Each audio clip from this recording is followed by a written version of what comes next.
Local productions on QTV are made possible with support from viewers like you. Thank you.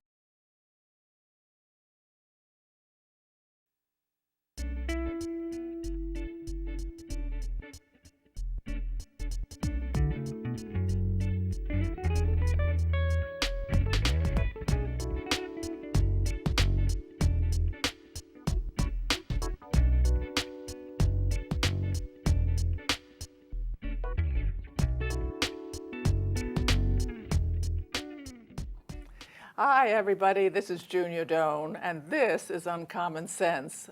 Thank you so much for tuning in today. Today's program is very special because I'm interviewing Clara Kasavina, who is a noted handbag designer. Tell me about handbag design. I know nothing, Clara. Well, my handbags made in New York by New York label.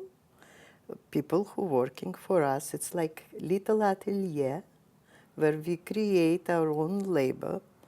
And my husband is a sculptor, and he makes all metal that goes on my handbags. And my bags very special because they designed for more special occasions than everyday kind of bag that you take to store, and you can put a little clutch of mine in your bag, and if you come to restaurant, you pull it out and you feel very dressy. Oh, what a That's way to the use it. I never purpose. thought of that. Oh, that's really interesting to think of that, doing it that way. Yes, occasion. It matches an occasion, so to speak. It matches an occasion, It not elevates only it. evening. It could be during the day when you want to feel a little bit noticed, Yeah. when you feel a little Yes, bit tell me. feminine, Yes. and you want to be happy. My product makes people smile. Do you know why that is, the interaction between them and the handbags makes them I smile? think it's a combination of material we're using, which is mostly Swarovski crystal, and exotic skins and plain leathers, but better product. And that combination of very happy materials and also my love of antiquity. I grew up in St. Petersburg, Russia, and I saw Fabergé work. I saw very good Russian jewelers who executed all kind of intricate work. When I met my husband, I noticed on the kitchen table he was making courses. And I had no idea really about his profession. We met in New York. And then I said, Misha, this is what you do? He said, yes, that's what I do. I said, we're going into business. And I just came from Soviet Union. But I was very optimistic about open society like America. Yes. And where you can achieve anything you desire. Yes. Dream and do. Dream and do. Right. And when I first came to Manhattan, I remember that very vividly. I looked around and I said, one day, one window gonna be mine. Oh. And then in few years, after we started the business, we had on Fifth Avenue little showroom. Oh my goodness, how exciting for you. But how do you start a business? How did you start the business? On a kitchen table, when I noticed what my husband can create, Yes. and he was losing job working for other firms. I was a computer programmer at the time, and I decided to invest in his talent, basically. I said, I'm gonna support financially. You're gonna open up little office, and we're gonna make appointments and show your work. And I must tell any place I called, and I mostly called people who were making belts, because he started with belt buckle. Every door opened for us, and they wanted to see his work. And I was hardly speaking English at the time. But somehow I convinced people over the phone to meet and to see his work. And he would go there and he would get orders. And when we got big order from one of the big firms, Calderon Belt, who was working with end client designs, he loved his work and he decided to see us. He introduced us to Kester, who would reproduce, and we started to sell thousands of buckles. When you sell a buckle, is the design patented, or do you sell it and then somebody copies you? Because think of the retail world, they're always saying knockoff. Those days, Yes. copyright law were very respected. And we did copyright each design. And we even had experience when we made a buckle specially for our client, and all of a sudden, in New York Times, somebody who was selling pants put cheap belt with reproduction of our buckle and advertise everywhere. And this buckle you can't find in nature. You have to make it. It was type of shell. And we got lawyer and we got stopped. The manufacturer received all the pens back from Saks, from Bergdorf Goodman, you just name it. Called me up and said, "Who is Clara Kasavina?" I said, "I am." "Who are you?" I said, I have a business. We design buckles. And we, at that time, already designed jewelry. So he said, "You know what you did to me?" I said, I really didn't want to do anything, but you use our designs. Yes. And this country of the law. And the law said that you owe me at least money. Yes. And We settled, but he paid us money. And then he continued to produce them. And then we allowed him to produce. But meantime, he received everything back. So I don't really know how it's end up for him, but I know that for me it's end up very good. Good. And did you require a higher level or a different level of quality?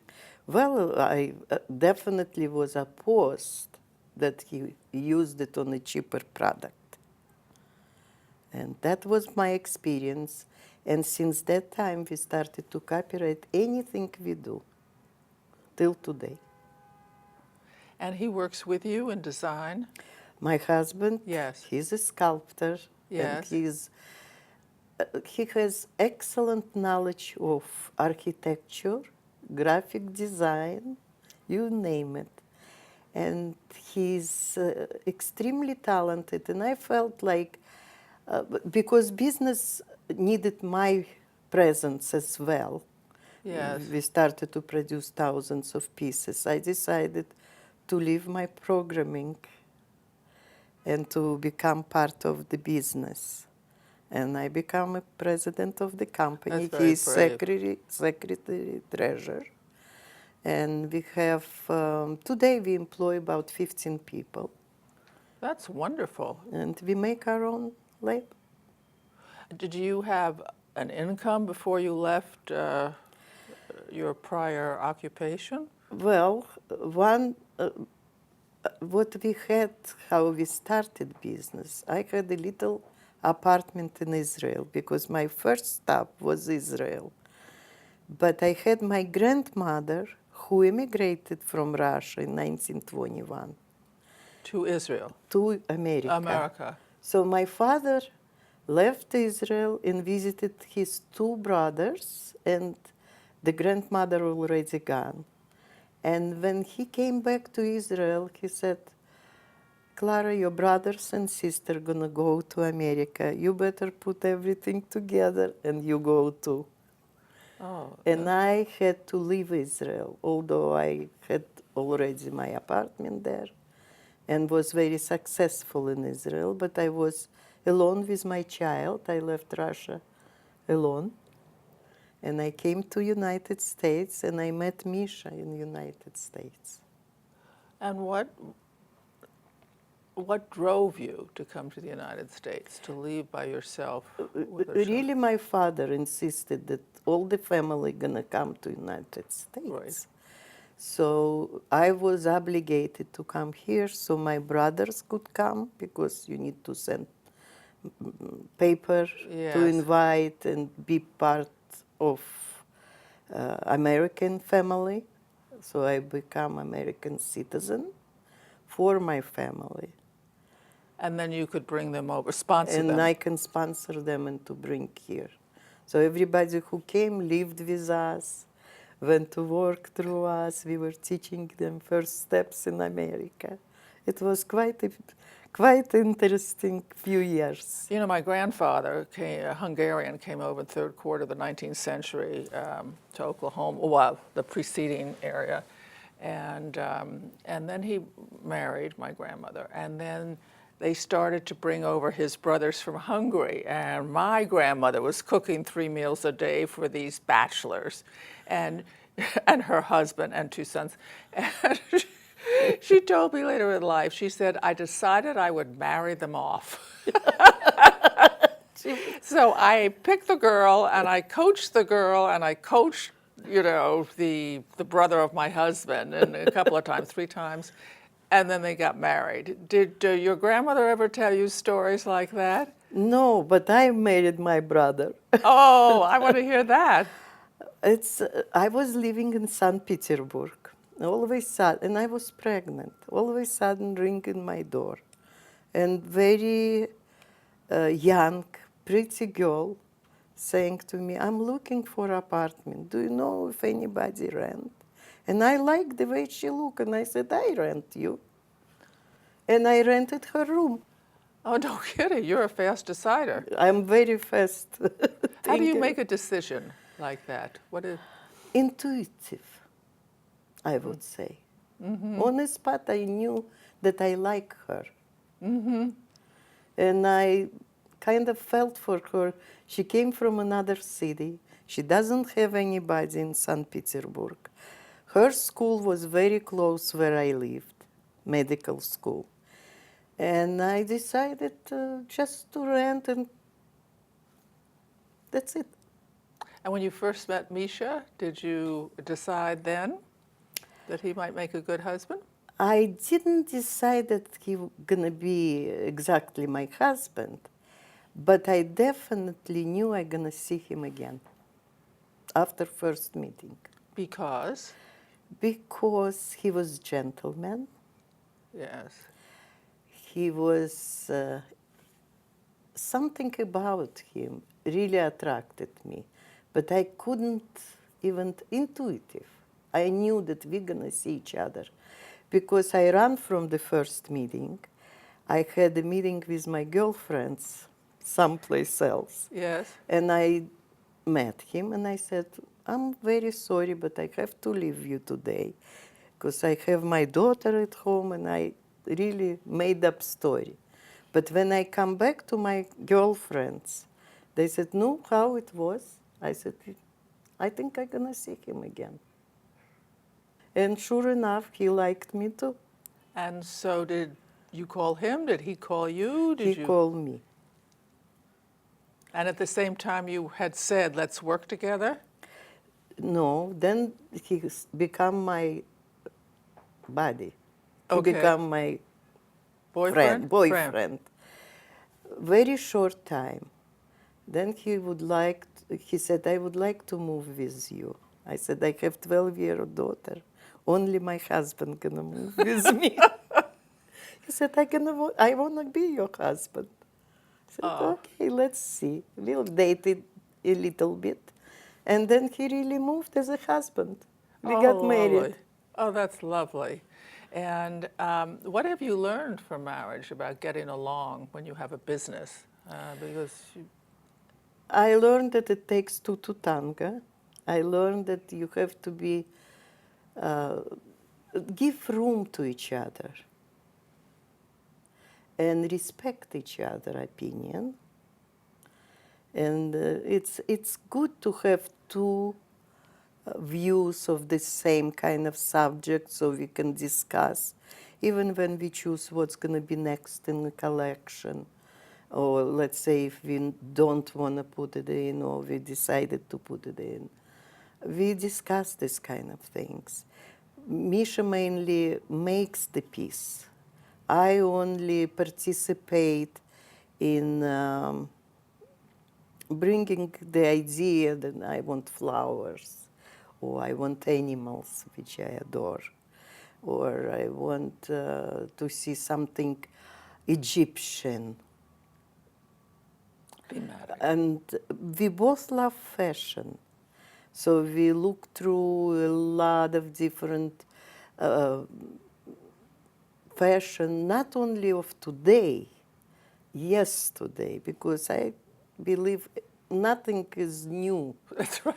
It's That's just all new to you. forgotten old. That this is little updating becoming very new. Yes. And when you find areas of disagreement,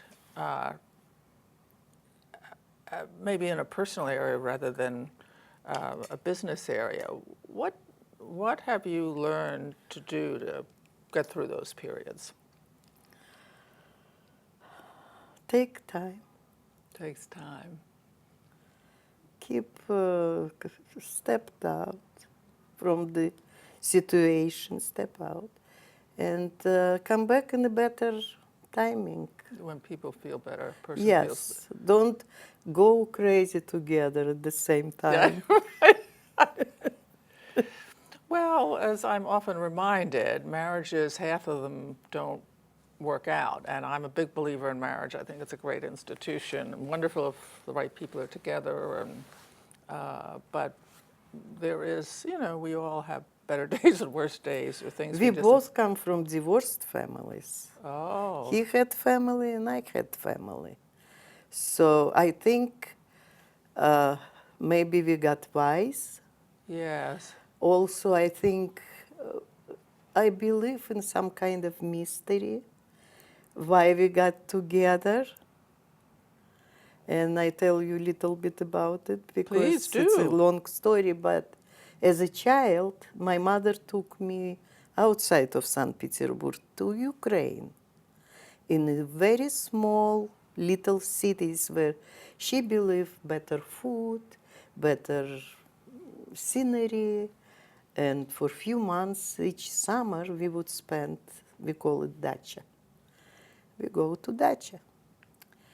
When we got married with Misha, one day I was present at his family and saw photo album. And I see little pictures of a little city. And I said, oh, I know what it is. This is Zhytomyr. They said, yeah, it is Zhytomyr. And it's 1956, Zhytomyr. And I said, oh, I was there in 1956. And they said, oh, but we every summer there because the parents, the grandparents is from that little place. So Misha, as a child, was brought there also to dacha from Lvov. So he said right away, oh, I remember you. And I said right away, oh, I remember you. How strange. We met in New York. But we knew each other. So Yes. I think it's a mystery, but it's like full circuit. Interesting in life. Interesting. When you said you both had an interest in fashion, it seems to me they change fashion periodically for boredom, for sales, for whatever. How does handbag design change in terms of fashion for you, for the both of you? The fashion change, it could be different colors. Each year, maybe this year, red was very popular. So I would come up with a red handbag. Or let's say now lace is very fashionable. Yes. I would have a bag from lace, made from lace. I also attracted to different materials. Like we were we started to work with Metropolitan Opera, where they have their antique, let's say, curtains. And really, we met at the show, and when they invited us to Metropolitan, and they showed us a space without people, how different it looks. And we went downstairs, and they show us stage, and they wanted to inspire us what to design for them, what to make. So my advice was, if you have materials that you don't use anymore, like curtains, send to me. If you have any crystals, let's say lamp that doesn't work or anything, it's going to be part of your history. And maybe people are going to collect this kind of thing. And sure enough, we already about 7-8 years working with them, making special product for Metropolitan Opera store. That's amazing. And A lot of this year- handbags and a curtain, huh? Yes, and this year they sent me old costumes. I was Oh, my asking goodness. for it. Yeah. So I have a project, and in June I have to present new collection for Metropolitan, specially done for them. Oh, interesting. Very interesting. So for an opera bag, for someone, would you make one of those small things? Would you make a bigger thing? What's considered? Usually it's smaller bags that it's sometimes using their crystal in a frame, like a clasp that closing the bag, or using my clasp but Right. their material, and it's a special kind of thing, and they sell. You can see on their online Metropolitan Opera shop. Of the can see- original curtain, how many bags do you think or did you make out of it? Well, it's big curtain. Yes, that's why I'm asking. How many can you? I think it's by now it's hundreds. Now, your daughter's an artist, went to her show. And how did you discover that or bring that out? I know you both are artistic, but was it something you saw earlier, or was she too No, in programming and switched? that's also interesting story. My daughter became an artist after she had triplets. She was 30 years old. Before that, she was a salesman in our business and very successful. She also, as a child, worked and put stones, and she was one of the best. To do which? Stones. Yes, yes. She was, and then she became manager in a store, and she was in retail business. When she had her triplets, she didn't know what to do with kids. So she invited Russian lady who was an artist to teach how to draw or something to make kids busy. They were about 4 years old. One day, and we lived in the same apartment building, we came to her to visit her, and it was a picture next to the wall. Misha is true artist. I always had good eye for art.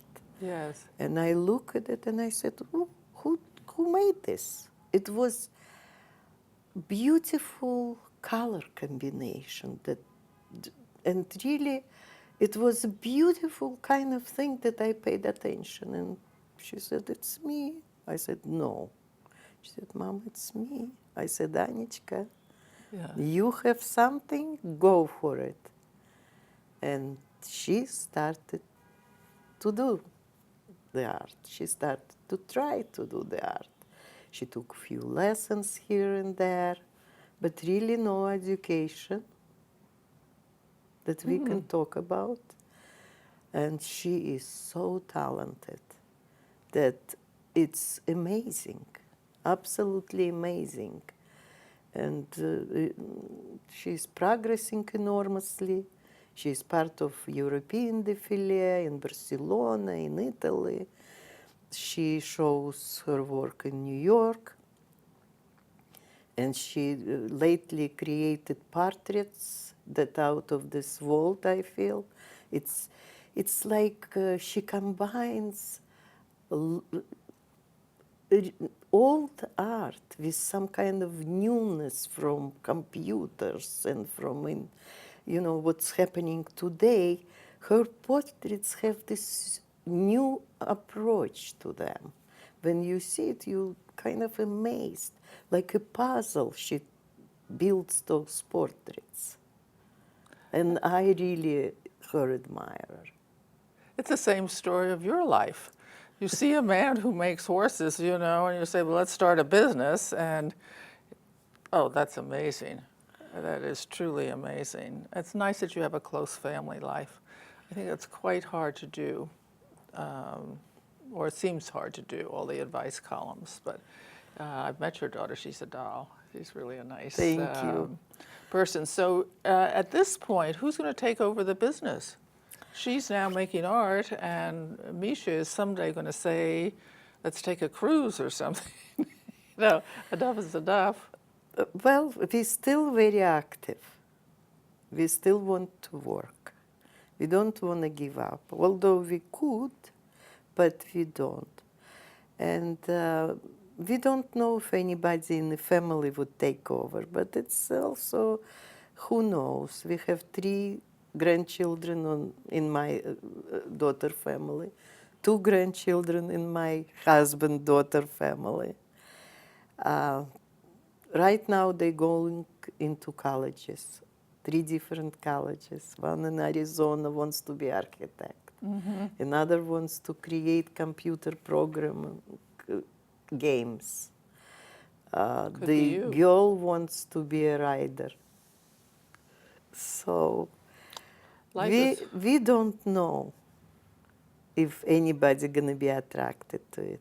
Thank you, Clara, for being with us today, and we're taking away a lot of things. Trust your gut, all right? Make decisions from here, but always be mindful. That's my comment. And always, I loved her thing about step back from conflict and let it subside time-wise and so forth, and stay out of what doesn't belong to you, like her husband or children. And I loved her willingness to go out and sell. This was an idea, and whether she was understandable enough or in English Russian, I don't know. But the persuasiveness, the eagerness, the fun comes through, and she was able to get appointments and from there do it. And she wasn't afraid to stand up for herself either when this other man had sort of copied his designs for belts. So it's both good to be gracious with people and to choose what you want to do and build towards it. She believed in the American dream. They have created the American dream. And even her daughter, 30 years old and, a couple of years ago decides to become an artist because her mother recognized something against the wall. So there's a certain serendipity in life, and I encourage you to look for it because you wouldn't want to miss a few things. But remember, stay true to what you can do well, which they both do. So thank you for tuning in, and I look forward to having you with me next week. And thank you, Clara, so very much for being part of this. Thank you. I'm a big fan. Thank you. To contact Junia, send her an email at info@juniadone.com. For more information, program schedules, and news about future guests, go to www.juniadone.com.